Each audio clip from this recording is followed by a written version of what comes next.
San Francisco has these new self-driving taxis. I'm about to ride it. So all of them were manufactured in the last year or two at most? I don't know the actual dates of which models and everything. But yeah, we've definitely been testing out here our last few years. You want to take a picture next to it before you get inside? Oh, sure, yeah. Yeah, if you want to stand right next to it, I can take a picture. Yeah. For reference, I am 5'7", so the vehicle is maybe 6 feet tall. Be sure to watch your head. Okay. And you can sit in any seat you like. To start your ride, you'll first buckle up, and then you'll see on the touchscreen there it says closed doors. Okay. All set. Thank you so much. Yeah, have a good ride. Thanks. Okay. Welcome to Zooks. Use the touchscreen to close the doors, and please buckle up. Okay, so there's a closed doors button right there. It's got my name. Boom.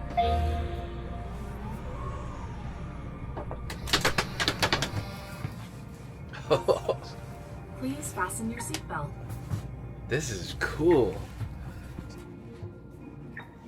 Okay, so I got normal seatbelt, and Start your we ride got by using the touchscreen. like a super futuristic looking situation here where the seats are facing each other, and then there's a screen on all 4 seats, so I can press to start ride. We And hope here we you go. enjoy your ride. Oh, whoa. For help, you can use the help menu on the touchscreen. Okay, it's got the arrival time. I'm just doing a big loop, the North Beach loop it's called, and you can see these screens have music, so you can connect to different types of genres, and then there's climate, so I can change the temperature to like cold, hot, personal fan. Let's see what that does.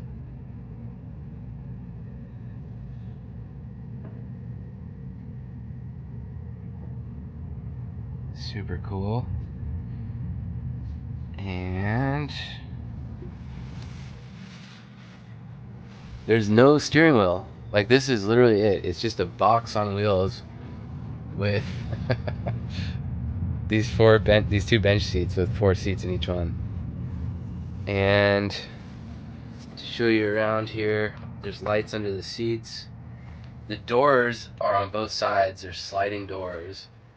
And each seat has two cup holders, and then some sort of rubber pad right here. Oh, it's a wireless thing, so you can drop your phone on there like that.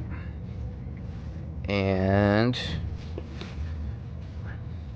oh, this thing has USB-C ports, so you can charge with that.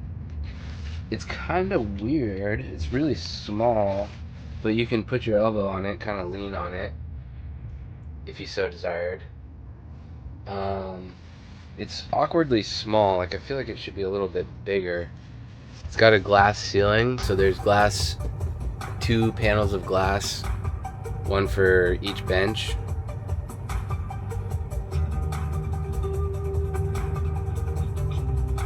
So up here, there's a vent, so there's air coming out of here right now around the edges of this panel. And then there's an emergency button, which she was telling me will stop the vehicle. And then there's lights, and if you press it a first time, it's a bright light. Press it a second time, it dims a little bit. Press it a third time, it goes off. Like that. Right there in the very center, top center of the car is a camera. So they're just monitoring, I guess.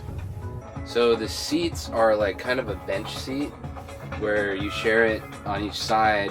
There's 2 seats combined into one sort of solid bench with obviously their own seat belts. I'm not exactly sure what those things are. Oh, maybe those are a car seat. Yeah, I think those are car seat hooks. So all 4 seats have that where you could put in a car seat. This bench is not the most comfortable thing I've ever sat on. It's kind of just a, what do you call this, vinyl material with some padding. And the padding sort of ends about lower back, and then it's a fabric up above that. The headrest is a sort of mesh material with a pad behind the headrest and a sort of bar right there. So yeah, it's interesting. It's not the most premium interior by any means, but this thing isn't loaded up with sensors like the Waymo is, and so that, I'm sure, brings the cost down, which brings the cost of the ride down, which benefits the passenger. I'm curious if there's any sort of trunk in this space, because I feel like if you had 4 people in here and everyone had luggage with them, it would be really tight. If you were trying to carry like a rolling luggage or two in between you, it wouldn't be that bad because it's pretty spacious. But something this size would normally have a trunk where you could just throw it in there and then it's out of sight, out of mind from where you are seated. There, I just muted the music so that maybe the audio will be a little bit better. It's pretty quiet, like there's construction happening. Right over here, there's a guy moving a trash can around and I can hear it, but it's not, I feel like it's a little bit quieter than a lot of other vehicles. It's electric, so there's no engine, obviously. These doors are sort of like bus doors, like public transit doors, where they slide open. Oh, we just did a quick stop. Oh, there's a trash collector right there. So it tried to move forward, and then it slammed on the brakes, and then it reversed. So I don't know what that was about, if it started to move forward and then the trash truck moved backwards or something, but anyways, we're moving again. This is the utmost in simplicity in a vehicle. Like, you have the small screen on either side, and the screen, the operating system that it has only really 2 functions: the music and changing the climate, and that's it. And the only thing it displays is the time left in the trip. So right now 17 minutes, the estimated time of arrival, and then that little thing that shows how long into the trip we are. And then if I click over here, I had the music going, the speed, so currently stopped, and now we're accelerating, but there's nothing else. Well, there's a help button. Let's see what that does. Okay, so there's an emergency pullover option, call Zoox support, and there's a QR code to learn more, but that's it for the help. And there's the time, there's the currently playing music, you can change the volume, pause it, etc., and the climate control that I showed you before. So bare bones simple. And then the seat itself, the interior, like, there's not even a button on this. There's nothing that I can touch or pull. And the 2 sides of the seats are identical. So I'd imagine this thing is as cheap as it can possibly be to manufacture. And it's symmetrical. It's just a big cube.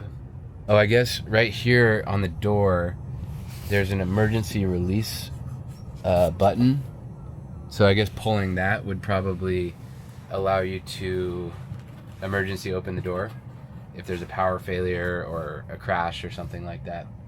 But yeah, it's basically as stripped down as the car can possibly be. But it's very comfortable. You can't roll the windows down. You can't lock the door, unlock the door. In looking at the picture that the Zoox rep took of me with the car before I got in, it actually does have some sensors on the corners, every corner of the vehicle, as well as some sensors on the roof.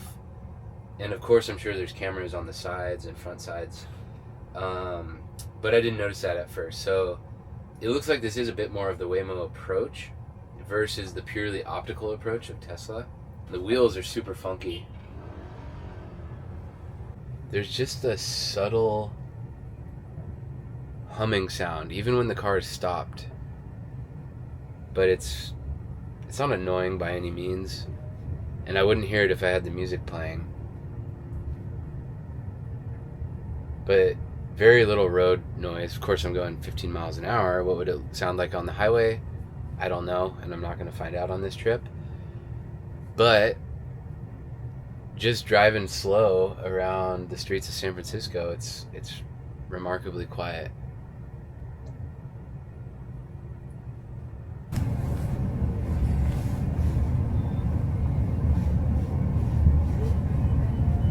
Noticed it says on the seats that I'm not sitting in, passenger airbag off. So there are airbags on here as well, and mine does not have that since I'm occupying the seat. And here we have the app, which they haven't reinvented the wheel here. This is pretty much like the Waymo and Uber app, and you can see your location on the city map, and it moves as you go. There's the estimated drop-off time and the location of the drop-off. It tells me when I'm going to be dropped off, the exact route. This was a free ride, so there's no charge there, but that is where the pricing would otherwise go. And it looks like I can change the music, the Zooxcast, as they call it. So I can pair with Zooxcast, find the location, connecting to Zooxcast over Bluetooth. Unable to pair. Okay, that's fine. I don't need that. And I did have some trouble with the app. I should mention that. Like, when I downloaded it, I was getting an error. Funny enough, when I was on their Wi-Fi, and then when I dropped off the Wi-Fi and went to 5G, it worked fine. But you can see your trip history. You can see where you can ride, payment methods, your settings, which is just accessibility stuff, and you can view your profile, and that's it. So super simple app as well. Not a lot of bells and whistles, which is totally fine. If the simplicity and keeping the cost down means it keeps the cost down for the rider, that's totally cool with me. Coming up on the end here, it's gonna pull around the corner. Oh, there's another Zoox right in front of it. And that's it. Oh, it's giving me a flashing seatbelt flag. I didn't like that I took it off. Watch your head and check for traffic as you leave. Don't forget your things. Okay, I hit open doors. And that's it. Hello. We'll close the door. Yep, got everything. Awesome. It was awesome. It's very cool. Yeah, thank you so much for riding with us. See you back here soon. Yeah, so it'll be like available for everyone soon, like the. Yeah, there's like a slow rollout. So there's no like one fixed day where everyone would get it, but I see. Yeah. just rolling people off the wait list every day. Okay. Can I walk around, or at least this side, Maybe that one. until it starts moving? I Oh, guess that you one. could. I mean, if you're walking around, it's not gonna like not people run you over. Okay. Yeah. True.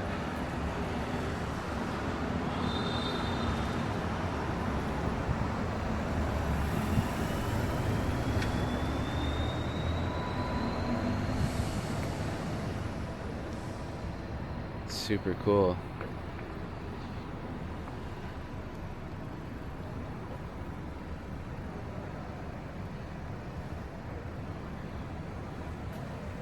There's the wheels. They're pretty big.